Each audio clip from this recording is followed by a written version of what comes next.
Good day and welcome back to another DBZ Dokkan video. In this video we're going to be taking a look at the Roaring Hatred from Hell Cell Perfect Form GT and how good he is after his recent Extreme Z Awakening in DBZ Dokkan Battle. Now Cell is an extreme N-type lead of Ki +3, HP attack and defense of 110%.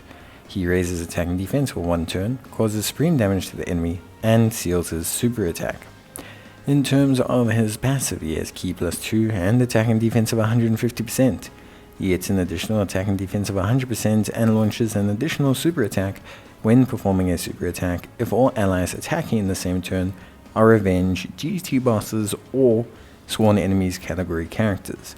Now what this means is they all have to be of the same category. So if you have a GT boss and a Sworn Enemy, but neither of them meet the other requirement, then it won't trigger his additional attack.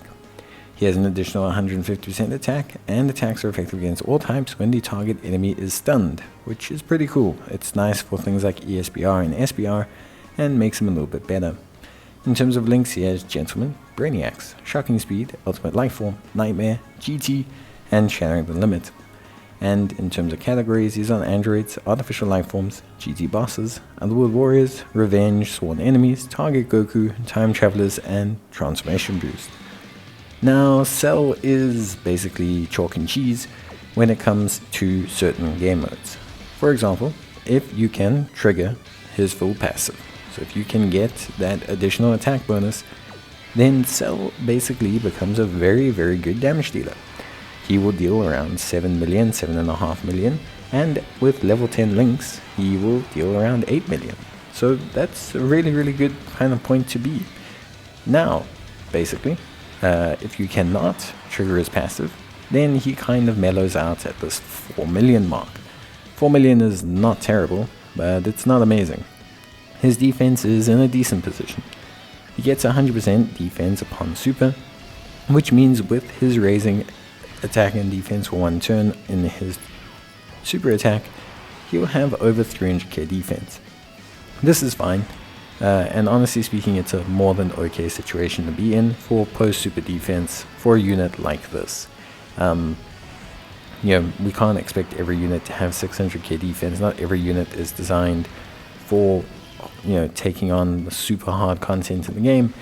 I think the big issue with Cell is that he came out with Omega Shenron, and definitely feels like Omega Shenron needed more help for the GT Bosses team.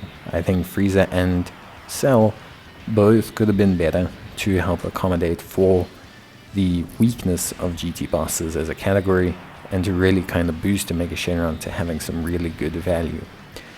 In an SBR situation, both of them are pretty good, and honestly I find both of them to be pretty decent. I enjoy using both of them, and they end up being pretty nice units to run. Are they perfect? No, of course not. But generally speaking, they are really good, and I do like how they perform. I think it's a nice combo to run, or you can run them individually. They're not necessarily restricted to running with each other, and they're not too restricted in terms of category. The Revenge, GT Bosses, or Sworn Enemies category requirement gives them enough flexibility to kind of run on their own teams. Like Cell can run on his own Androids kind of team. With Cell flavored units, he can also run on like a Sworn Enemies, Frieza, Cell hybrid team. He can't run on Androids really, but for the most part, it's not that bad a situation for him to be in. I think overall he's in a good position, and he's a nice damage dealer. We can see here that he's hitting some decent damage numbers when his full passive is procced. It's just proccing that full passive is a bit of a journey, and does require you to play certain game modes, which is okay. I don't have a problem with that. Like I said, the big issue that comes with it is the fact that Omega Shenron doesn't get the full range of help that he needs. But 7 million attack stats, post-super defense of over 300k, and the utility of sealing units' attacks is in itself a pretty good unit for me. You can link level him as well to gain a little bit, but he does lack big bad bosses, as does Frieza, which is kind of a little bit of a hindrance to their overall performance. And his link set is probably the weakest actual aspect of this unit. So you're relying a lot on Shocking Speed for Ki. He has Gentleman, which is fine for the Cell flavored team. Brainiacs is a little bit random because not a lot of cells have Brainiacs. I think the AGL transforming one has Brainiacs. No, he doesn't actually. So it's only one cell that I believe has Brainiacs. Actually, none of them do. So to proc Brainiacs is pretty hard. Gentleman, is decent. Shocking Speed is decent. Ultimate Life Form, now that's okay to proc with a lot of cell units. Nightmare is okay. Frieza has it. A couple other units have it. But yeah, you're mainly looking at a couple links, like Shocking Speed if you're on a Revenge or Sworn Enemies team, maybe Ultimate Life Form or Gentleman if you're looking to link him with cells, and then you have GT, which is basically the covering for the GT Bosses team. And that's it. His link set's not the craziest. You're most times probably going to have 3 links active, maybe 4 if you're lucky. But yeah, generally speaking, you will have 3 links active.